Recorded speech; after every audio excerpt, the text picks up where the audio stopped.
One of my favorites, one of the greatest in-ring performers I have ever seen, Shawn Michaels. Okay. Shawn, I mean, like, let's just talk about what he's done. Like, he was the first Grand Slam champion. He wrestled for years, hurt. Like, I mean, like, absolutely hurt. To think of the names that he's trained: Shannon Moore, Lance Cade, just to name two. Like, Daniel Bryan has spent some time in Shawn Michaels' school. Like he has trained some great names. Like, and he loves the business. He loves the business. He literally stopped performing the first time because he felt like he physically couldn't do it anymore. He came back for a one-off deal because they said, "Hey, you can do it, but I wouldn't do it all the time." He pulled the edge before Edge pulled the edge. He worked out. He did everything to get back into this ring, and he did it for another 10, 12 years. Yeah. Like, I mean, I understand a lot of people, the names people will throw out: Bret Hart, Dean Malenko, uh, Eddie Guerrero. I understand Dean names. Malenko. I don't look. We all love the Dean Malenko. I don't think anyone's thinking he's the best all-around performer in pro wrestling history. You'd be surprised. But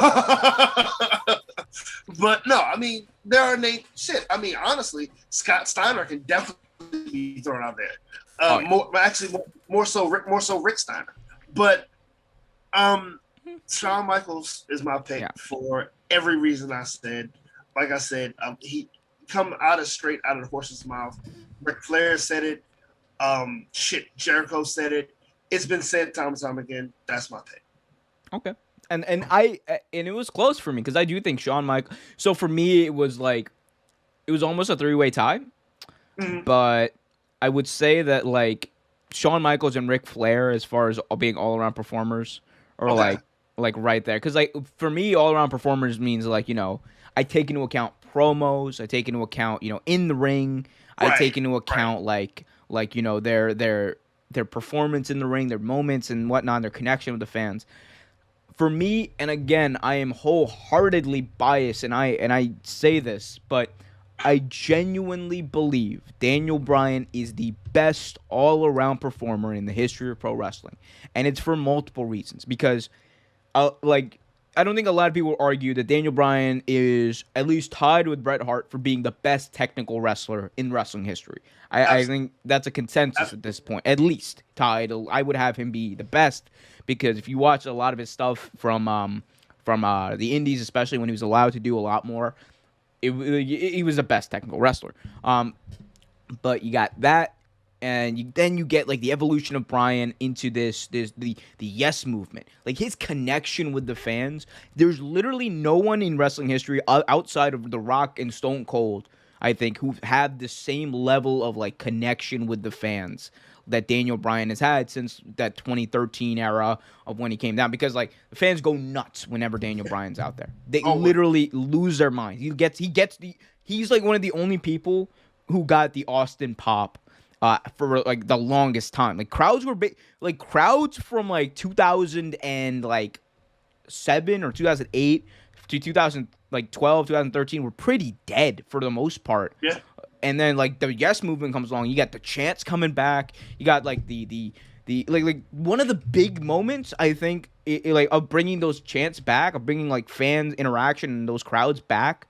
Was the Daniel Bryan losing the World Championship at WrestleMania 28, because the next night all you heard was Daniel Bryan and yes chants all night.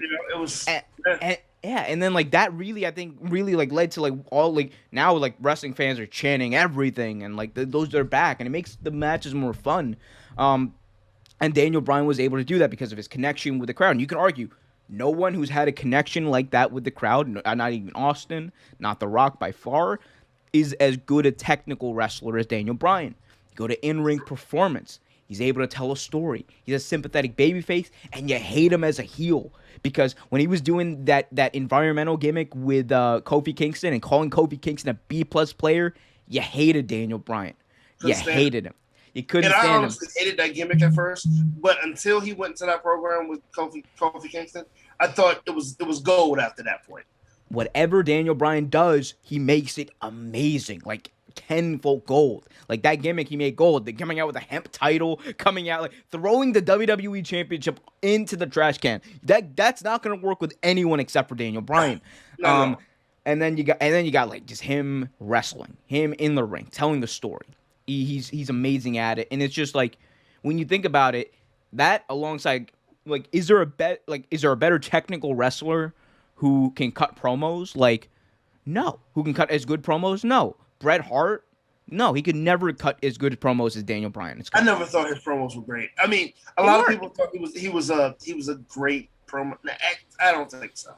No, he cut some good. He said some really good ones in '97. Yeah, really good ones in '97. He really did. But like overall, but outside of that, never. I don't think it was that great. Yeah, because I thought he talked like a robot. I really did. Yeah, and to me, Daniel Bryan, dude, I think his retirement speech, like I know it wasn't like a full on, I know it wasn't a promo. That's like one of those moments, man. That's gonna like live on as like one of the best like television segments in wrestling history. Because you go back and watch that speech, man, you feel the pain, you feel like, and it's all off the cuff, and you're crying, you're literally in tears because this guy is laying out his heart to you, and it's real, and it's emotional, and you give a fuck, you care. So like that's like the and that like that a lot of that wasn't even performance, but I do think that Daniel Bryan to me, like for all the reasons I've said, like no technical wrestler has as good credentials and as promos and connection to the fans and everything as Daniel Bryan. And again, I think he makes everything he does work. He's for me the best all around performer in wrestling history. Thanks for watching this video from Real Take Sports Talk. Remember to like, share, subscribe, hit that notification bell so you get notified whenever a new video is released. Also remember to check out our live show every single Thursday at 8 p.m. right here on the YouTube channel. And remember, keep it real.